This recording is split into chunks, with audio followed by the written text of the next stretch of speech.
அனைவருக்கும் வணக்கம். இன்னைக்கு 3 முக்கியமான பதிவுகள் பார்க்க போறோம். இவ்வளோ நாள் சட்டமன்றத்தில ரொம்பவே அறிவாளி மாரி பேசிக்கிட்டு இருந்த சௌமியா அன்புமணி அவர்கள், அவங்கள பத்தின ஒரு திடுக்கிடும் தகவல் ஒண்ணு வெளிய வந்திருக்கு. இத பத்தி விரிவா பேசுவோம். நேத்துலேருந்து சமூக வலைதளங்கள்ல பரவிக்கிட்டு இருக்கிற சபரி ஐங்கரன் அவர்களுடைய ஒரு மிகப்பெரிய ஆடியோ, இது என்ன ஏது அப்படின்ற டீட்டெயில்டு கிட்டத்தட்ட ஒரு 50க்கு மேல கமெண்ட் என்னன்னு கேட்டிருக்கீங்க. அதுக்கான பதில் சொல்லப் போறோம். அடுத்து பார்த்தீங்கன்னா, கார் வந்து எம்எல்ஏக்கெல்லாம் தரப்போறீங்க. எம்எல்ஏக்கள் வந்து எப்பவாவது தான் தொகுதிக்குள்ள வரப்போறாங்க. ஆனா, நாங்க டெய்லி தொகுதிக்குள்ள போணும். எங்களுக்கெல்லாம் பைக் வேணும்னு கேட்டிருக்காங்க சில பேரு. அவங்க யார் அப்படின்றதையும் நம்ம இந்த வீடியோல பேச போறோம். ஸ்கிப் பண்ணாம பாருங்க. பார்த்துட்டு தயவுசெய்து வீடியோவ 4 பேருக்கு ஷேர் பண்ணி விடுங்க. வீடியோக்கு மறக்காம ஒரு லைக்க குடுத்துருங்க. ரொம்பவே முக்கியமான விஷயம். வீடியோக்குள்ள போறதுக்கு முன்னாடி ஒண்ணு சொல்லிர்றேன். இப்ப பார்த்தீங்கன்னா, யூடியூப் பெருமளவு ஏதோ வேல பார்த்துக்கிட்டு இருக்காங்க. நெறைய பேத்துக்கு நோட்டிஃபிகேஷன் வரல அப்படின்ற ஒரு கம்ப்ளைண்ட். அத விட முக்கியமா அது உங்க பிரச்சனையா இருக்கு நோட்டிஃபிகேஷன் வராதது. நம்ம சைட்ல என்னன்னா, நீங்க குடுக்குற கமெண்ட் எதுவுமே நெறைய பேருக்கு ஷோ ஆக மாட்டேங்குது.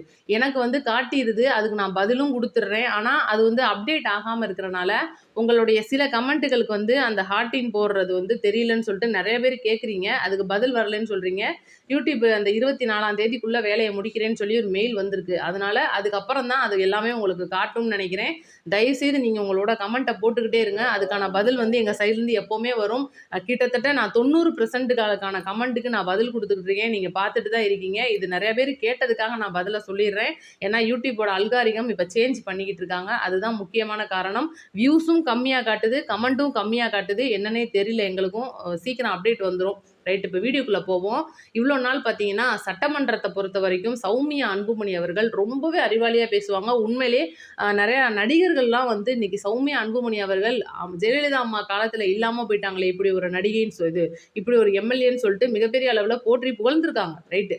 உண்மை அதுதான். இன்னைக்கு விவசாயிகள் பிரச்சனையா இருக்கட்டும், காவிரி இத்தனை கிலோமீட்டர் தமிழகத்துல பயணிக்குதுங்க. நமக்கு தாங்க அதிக உரிமைன்னு சொல்லி முதல் இடத்துலருந்து பேசுனது அவங்க தான்.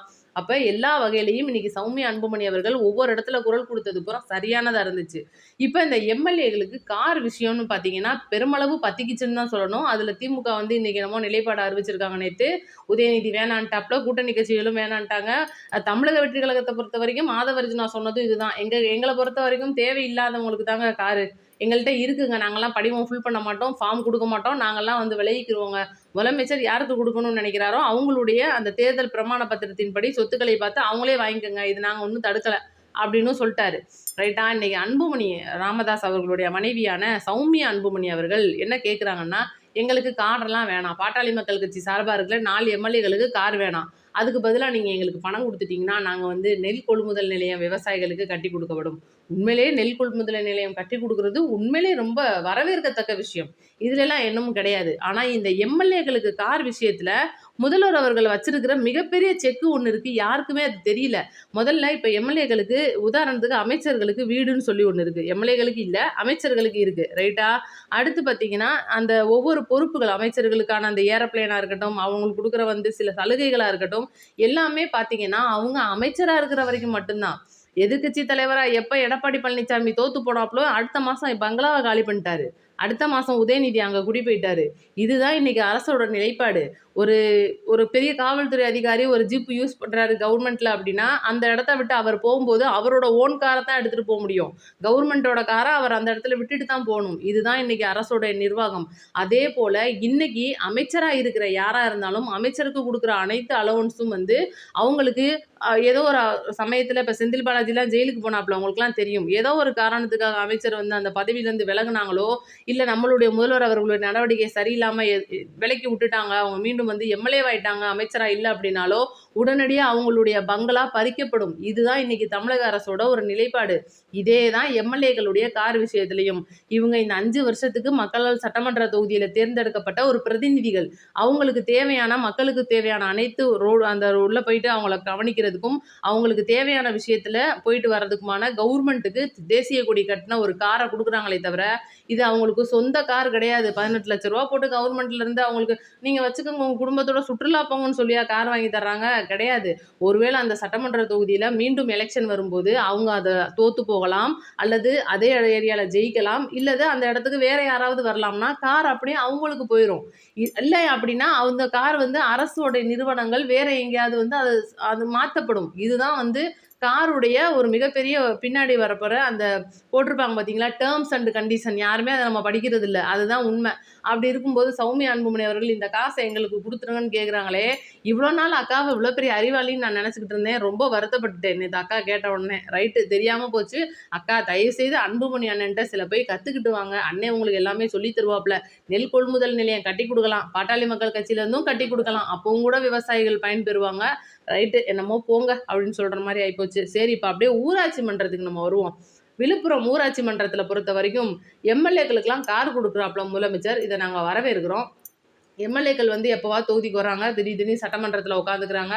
இல்லை அவங்களுடைய வேலைகள் காரணமாக எங்கேயாவது அங்கங்கன்னு போயிடுறாங்க. ஆனால் நாங்கள் வந்து அப்படி கிடையாது. முழுக்க முழுக்க மக்களை கண்ணு அப்படியே கண்ணு கருத்துமாக கவனிச்சுக்கிட்டு இருக்கோம். சந்து பொந்துக்குள்ளேலாம் போகிறோம். எங்களுக்கு காரெல்லாம் வேணாம், அதெல்லாம் நம்ம பெருசாக ஆடம்பரம்லாம் நாங்கள் ஆசைப்படலை.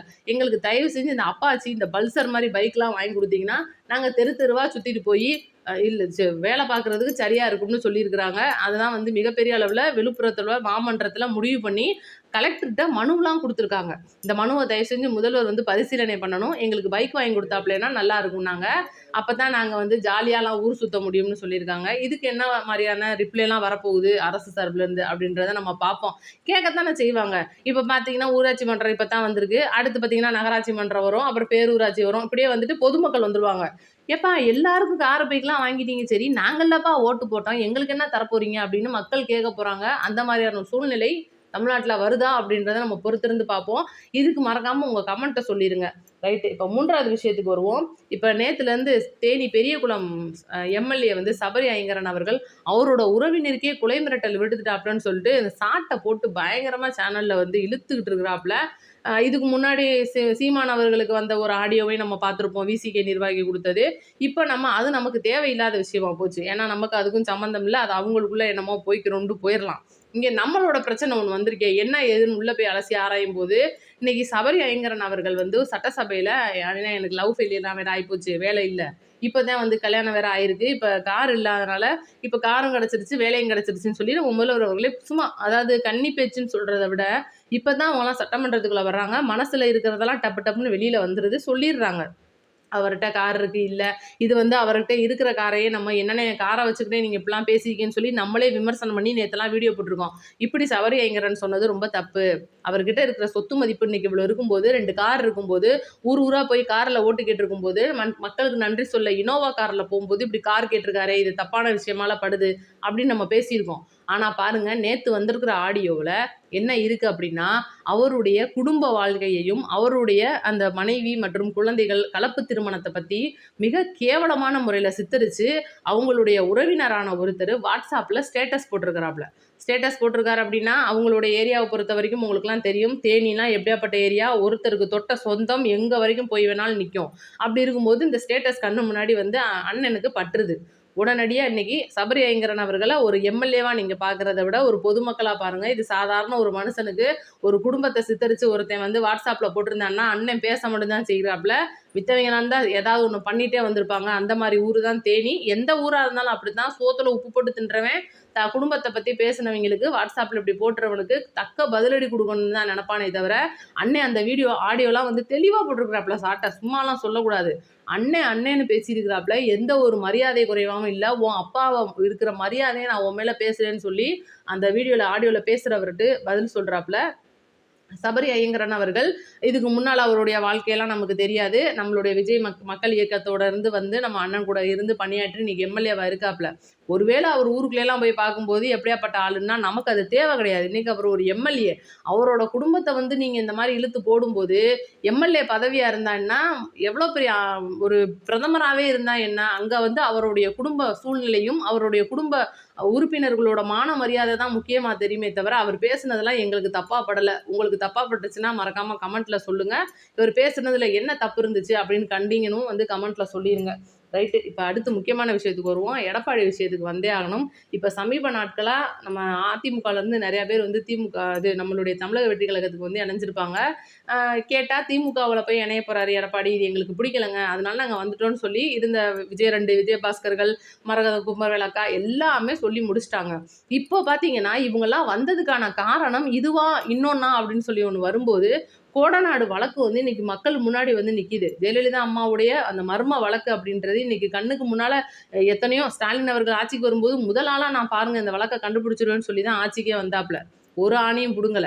இங்கிட்டு ஏகப்பட்ட இடத்துல அந்த சாட்சிகள்னு சொல்றவங்க கிட்டத்தட்ட 9 பேர்ல 7 பேர் மர்மமான முறையில இறந்து போறாங்க. என்னன்னே கண்டுபிடிக்க முடியல. அப்ப இவ்ளோ பெரிய மர்மம் நிறைந்த அந்த கோடநாடு வழக்குல மீதம் இருந்த ஒரு சாட்சியான ஒருத்தர் நேத்து அவரு திடீர்னு சாலை விபத்துல பலியாகி இறந்து போயிருக்காரு. அப்புறம் தான் தெரியுது இங்க வந்த எம்எல்ஏக்களுக்கும் இங்க இப்ப எடப்பாடி கூட இருக்கிற எம்எல்ஏக்களுக்கும் நிறைய வித்தியாசம் இருக்குமோ? ஒருவேளை இதுல சம்மந்தப்பட்டவங்க எல்லாருமே அங்கிட்டு ஒதுங்கிட்டாங்க. சம்மந்தமே இல்லாம நல்லபடியா இருக்கிறவங்க ஊழல்லாம் தாண்டி இன்னைக்கு ஊழல் குற்றச்சாட்டு இருக்குன்றதெல்லாம் வந்து பணம் காசு.